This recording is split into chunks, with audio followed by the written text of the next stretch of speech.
السلام علیکم ورحمۃ اللہ وبرکاتہ۔ فرمان مصطفیٰ صلی اللہ علیہ وآلہ وسلم ہے، اگر کسی شخص کے ہاں بیٹی کی پیدائش ہو، اس پر وہ خوشی کا اظہار کرے، اس کا خوشی منانا 70 بار خانہ کعبہ کی زیارت سے زیادہ افضل ہے۔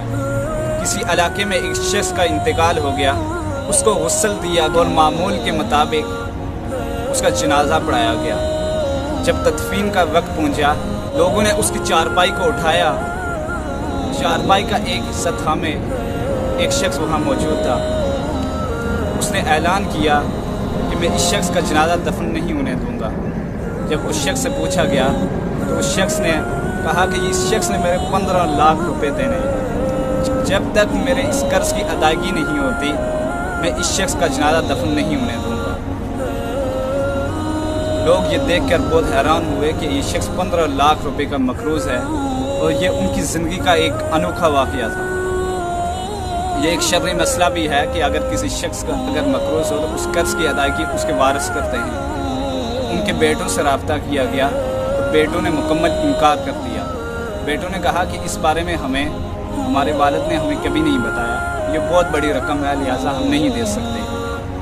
اس کے بعد اس کے بھائیوں سے رابطہ کیا گیا، اس کے بھائیوں نے بھی صاف انکار کر دیا۔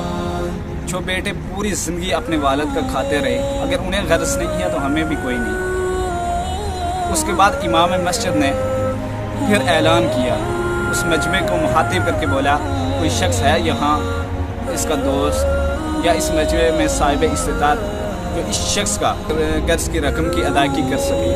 لیکن اس پورے مجمع میں سناٹا چھا گیا، تمام مجمع خاموش ہو چکا تھا۔ پھر آخری آپشن یہ بچا کہ جب یہ سارا معاملہ اس کے غیر تک پہنچا، اس کی بیٹی کو جب علم ہوا کہ میرا والد 15 لاکھ روپے کا مقروض ہے، تو وہ شخص آج قرضے کی ادائیگی کے لیے آ چکا ہے اور وہ تدفین نہیں ہونے دے رہا۔ اس بیٹی نے کہا کہ آج میں آپ کو اپنا زیور اور کچھ رقم دیتی ہوں، یہ جا کر اس شخص کے حوالے کرتے ہیں اور اسے کہیں کہ باقی رقم میرا وعدہ ہے آپ سے کہ وہ بھی میں آپ کو لوٹاؤں گی۔ وہ رقم جب اس شخص تک پہنچائی گئی تو اسے کہا گیا کہ اس کی بیٹی کہہ رہی ہے کہ اسے کہیں کہ میرے باپ کا جنازہ دفن ہونے دے۔ اس شخص نے تمام مجمع یہ دیکھ کر حیران رہ گیا کہ جہاں پوری دنیا رشتوں نے ساتھ چھوڑ دیا، اپنے بھائیوں نے، اپنے بیٹوں نے اور اپنے دوستوں نے بھی، وہاں اس کی بیٹی اس کے قرض کی ادائیگی کر رہی ہے۔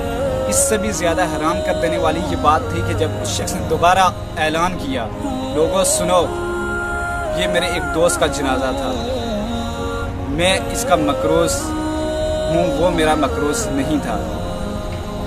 کہ 15 لاکھ روپے میں آج اس کے دینا چاہتا تھا، لیکن مجھے اس کے ورثہ کا معلوم نہیں تھا۔ میں یہ جاننا چاہتا تھا کہ اس کے اصل وارث کون ہیں۔ لوگوں سنو، اس کے اصل جو وارث، اس پیسے کا جو اصل حقدار ہے وہ اس کی بیٹی ہے۔ یہ آپ کو واقعہ سنانے کا مقصد بھی یہی ہے کہ جو ہمارے ارد گرد ہمارے بہن بھائی یا ہمارے جو بھی دوست بیٹی کی پیدائش پر غم زدہ ہوتے ہیں، میں ان سب کو بتانا چاہتا ہوں کہ بیٹی ایک رحمت ہوتی ہے، زحمت نہیں۔ حضرت فاطمہ رضی اللہ تعالی عنہا جب گھر میں تشریف لاتی تھی تو نبی صلی اللہ علیہ وسلم اپنی بیٹی کے استقبال کے لیے کھڑے ہو جاتے تھے اور فرماتے تھے کہ میری بیٹی گھر میں تشریف لائی ہے۔ اور ایک اور حدیث آپ کے سامنے پیش کرنا چاہتا ہوں کہ نبی صلی اللہ علیہ وسلم نے ارشاد فرمایا، اپنی اولاد میں محبت یکساں تقسیم کیا کرو، اگر تمہیں زیادہ محبت کرنے کو دل کرے تو اپنی بیٹی سے کیا کرو، کہ بیٹی تمہارے لیے جنت کی ضامن ہے۔ اور ہمارا معاشرہ اس دن ترقی کرے گا کہ جس دن ہم مٹھائی بانٹ کے یہ کہیں گے کہ ہمارے گھر میں بیٹی پیدا ہوئی ہے۔ وما توفیقی الا باللہ۔